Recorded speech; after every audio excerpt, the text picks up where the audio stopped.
こんにちは、ももやです。こんにちは。はい、今日はね、眠っている世界が、実際どういう世界のことなのかって、眠ってるとか目覚めてるとかすごくよく私言うじゃないですか。じゃあ実際にその眠ってる世界がどういう世界で、じゃあ目覚めた世界は何なのかっていうのを、割と分かりやすく解説しようというふうに思ってるんですけど、ちょっとその前にお知らせなんですけど、2025年、来年ですね、の2月17日に、イギリスのグラストンベリーで、遠隔のヒーリングを行います。で、世界的にはグラストンベリーがハートチャクラに当たるんですけど、私はね、グラストンベリーってすごく女性性のエネルギーが強い場所だっていうふうに思ってるのね。だからエネルギーを借りて、過去のそのトラウマの癒しとかね、要するに心の古傷の癒しをして、ハートをね開きやすい、感じやすい。やっぱり人間って頭で考えて生きるより、本当はねハートで生きる生き物なんだけど、ハートが使えなくなってるからどうしても頭で考えてしまうんだけど、そのハートが使えるように、この辺りに溜まった古傷とかインナーチャイルドの癒しを入れていって、こういうヒーリングをやろうと思ってますので、興味がある方、概要欄の方からちょっと見てみてください。はい、じゃあ本題なんですけど、私この世って本当にマトリックスの中に私たちはいて、だから生まれる、亡くなる、死んじゃうっていう表現あるじゃないですか。だから本当は生まれるとか死んじゃうとかそういうことじゃなくて、マトリックスの中に入るか出るかだけなんだと思うの。私たちが肉体を失うと、このマトリックスの膨大なコンピューターで出来上がった世界と呼ばれるバーチャルなリアリティだと思ってるのね、私はね。で、なんでそれそう思うかっていうと、自分の中に宇宙人が入ってきた時にもう本当にスーパーコンピューターみたいな感じがするから、そうやって思ってるの。私の状態が割と高い波動で保たれている時に、彼らはそのマトリックスの外から私の住んでるマトリックスの中に入ってこれるんだっていう、そういう感覚がするから、多分そうなんじゃないかっていうふうに思っているんだけど、目覚めるって要するに、今あなたたちバーチャルの世界にいるんだよって、そのバーチャルの世界の外側にもいろんな存在がいるよ、それに気づいてっていう、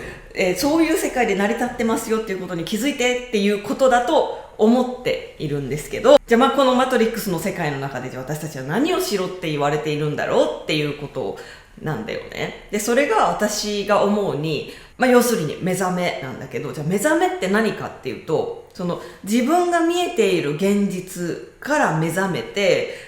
真実が見える人になっていきましょう。そういうこと。難しいかな。私たちってもう何千通りもの色眼鏡を自分の中に持っているんだよね。マトリックスの話で言うと、このマインド自体ももうスーパーコンピューターなんだと思うんだけど、この中にもう何通りもの色眼鏡、自分用フィルターみたいなのがあるんだけど、このフィルターを外していくっていうゲームの中に入っていると、そういう感じでイメージしてください。だからその一つ色眼鏡が取れるたびにわかんないポイントがもらえるんだか、ゲームの外側に出られる自分に近づいてるんだかわかんないんですけれども、つまりこの世には真実っていうものがあるんですよ。誰のフィルターも通さない、ただ単に起きていることっていうのがあるわけで、その世界の中に早く戻りなさいっていうことだと私は思っているし、それが本来真の幸せですよっていうことを、このチャンネルでスピリチュアルジャーニーというふうに呼んでるんですね。じゃあ例えばその色眼鏡ってどういうことかっていうと、もうほんと日常的にもうこの世に生きている全ての人が自分色眼鏡を持っているので、もちろんじゃあ例えば桃よという人も、皆さんはそれぞれ色眼鏡をかけて私という人がどういう人なのかっていうのを判断してくれているので、じゃあ例えばこのチャンネルで100人見てくれている人がいるとするならば、桃よっていうのは100人存在するっていうことになるんです。じゃあ真の桃よはどこっていう話ですよね。きっと真の桃代っていうのがここにいるんだけど、それが見えるようになるかどうかっていうと、皆さんそれぞれ色眼鏡があってわからないということだと思うし、それもあるし、こういう動画ってやっぱりね、数分切り取られた桃代しか皆さんに見せることができないわけだから、真実の桃代を見ることっていうのはちょっと難しいのかもしれないんですけど、生きている自分の周りの世界でより真実を見分けるということは、やろうと思わないとできないと思うんだよね。やろうと思わないとできないっていうか、私思うんだけど、目覚める目覚めないとか、自分がセミナーをやってても、割とね、気合い入れてきてくださいねとかって言ったりするんだけど、それなんでかっていうと、やっぱり色眼鏡ってつけてると辛いこともあるんだけど、だって現実が歪んで見えて、ネガティブな色眼鏡をかけていると、すごい現実がネガティブに見えちゃうわけだから、辛いことも多くなっちゃうんだけど、でもやっぱり人ってその色眼鏡にすごく馴染みがあって、かけてると楽なんだと思うんだよね。だから気合い入れてそういう目覚めるみたいなコースに入ってきてくれないと、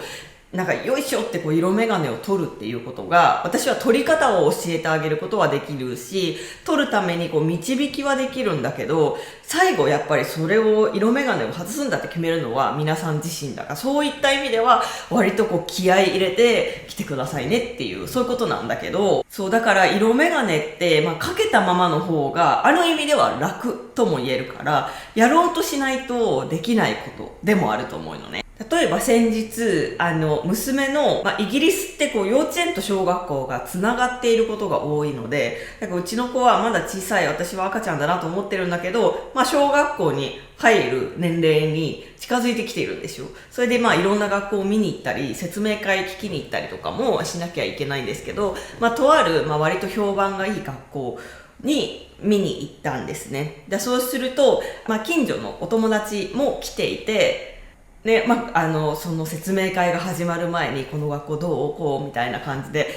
雑談みたいなのをしてた時に、その彼女がね、去年もここの説明会に来たんだけど、ここの学校が改善しなきゃいけないポイントは、先生が彩りよくいないことだ。どういうことかっていうと、ロンドンあるあるなんだけど、ロンドンって本当に世界中の人が住んでいる国だから、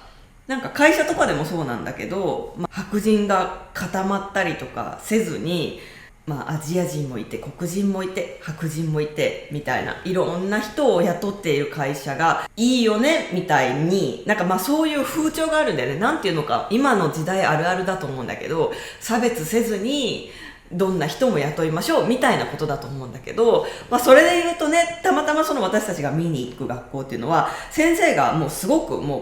見事に白人の先生が多いわけですよ。で、私はそれ何とも思わないんだけど、彼女の中ではもうここはもう改善しなきゃいけないっていうフィルターが入ってるのね。真実は何かっていうと、たまたまその学校に先生になりたいって言って面接に来た人がたまたま白人だったかもしれないじゃん。とか、いろいろ面接に来てくれた中で本当にたまたま白人の人ばっかりがその面接ですごく良かっただけかもしれないのよね。だから真実はその学校側が白人だけを選んで雇いましたってことではないってことなんだけど、その私の知り合いの人は、彼女も黒人ですごくその差別を受けてきたっていうのはきっとフィルターの中にすごいあるんだと思う。だけどその改善しなきゃいけないポイントだよねっていうのがもうまさにそれが現実であり真実のように話が転がってって、でいざ説明会が始まって保護者の方質問ありますかってなった時に、もう彼女真っ先に手を挙げて、これから改善しなきゃいけないあなたたちの宿題がまだ残っていると思うんですけど、いろんな人種を雇うというそういう宿題をまだやってないんだけど、それに関してはどうですかみたいな質問をして、で学校からするとそれが宿題なんて思ってないわけですよね。だから要するに彼女が思う真実が現実となり、話が転がってって相手にそれをぶつけた時に、相手からするとなんかこうきょとんとしてしまうみたいな、要するに話が全然噛み合わなくなってしまう。で、噛み合わないと彼女からするとなんかこう自分の意見に反対されたんだ、自分の話を受け入れてもらえなかったんだみたいな感じでちょっとこうヒートアップするね。だから私が言ってることはそういうことじゃなくてみたいな感じで、もう全然噛み合わなくなるみたいな。で、大切なのってなんかそこの話題でうまく和解するとかうまく話し合うするとかってことではなくて、その自分には色眼鏡ががっつりありますっていうことに気がつくことなんだよね。で、私の色眼鏡ってこれなんじゃないかみたいな。例えばじゃあその今の例で言うと、この学校はどんな人種の人も雇うべきなのに差別をして白人しか雇っていないっていう、これが彼女の色眼鏡なわけですよね。でも真実はそれかどうかはわからない。で、皆さんも私の色眼鏡ってなんだろうっていうのをもうぜひこの動画をきっかけに考えてほしいんですけど、もう本当に何千通りという色眼鏡は自分の中にあるということを一旦受け入れてください。これがないっていう人はいないと思う。ない人はこのマトリックスの中に入ってきてないんだよね。なんだけどこの色眼鏡を取ろうのゲームだから、もし全部これが取れればそれはもう目覚めスピリチュアルマスターということになると思います。で、もちろん私はエネルギーワークでそうやって人々のスピリットを引き出して目覚めに持っていくっていうこともやるんですけど、手作業でこうやって色眼鏡を取っていくっていうことも結構やるのね。で、実はこっちの方が早いんじゃないかとも思っている。本当にいろいろあるよ。例えば私のお母さんとかはなんかお金持ちは優しいっていうなんか本当よくわかんない色眼鏡を持ってて、私のお友達とかでもなんかお金持ちの子をすごい可愛がるのね。それなんでかっていうと、いや多分ももに優しくしてくれるからって、あの子はね裕福に育ったから歪んでないの、まっすぐしてるのみたいな。で、たまたまさ、だから子供の頃とかよ、たまたまクラスの子に嫌なことをされたりとかしても、なんであの子あんなことするのよとかっていう風な怒るんじゃなくて、あの子のお家はそんなに裕福じゃないからなんだわみたいな、そういう怒り方をするっていう完全な彼女の色眼鏡の中にその人を判断するっていうものがあったりするんだけど、なんかそういう風に見ていくと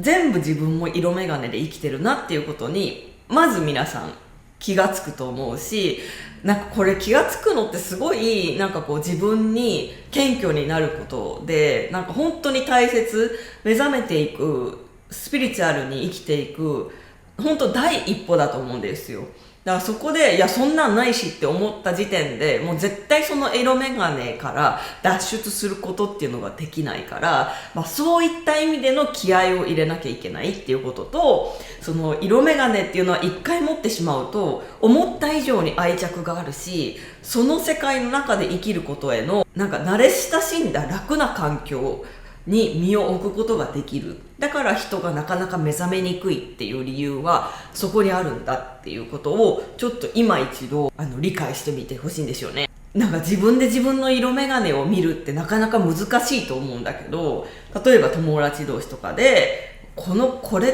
て私の色眼鏡だと思うとかっていう風に聞いてみたりするのもいいと思う。やっぱり自分以外の人の方がやっぱその自分が持ってる色眼鏡っていうのは見やすいと思う。ただ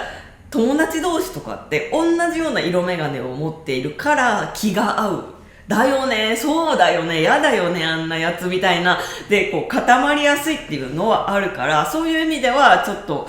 難しいかもしれないんだけれど、でも目覚めるんだって決めたからには結局はその何千個もある色眼鏡を全部クリアにしていくっていうのがこのゲームでやるべきことなんだから、じゃあさっさと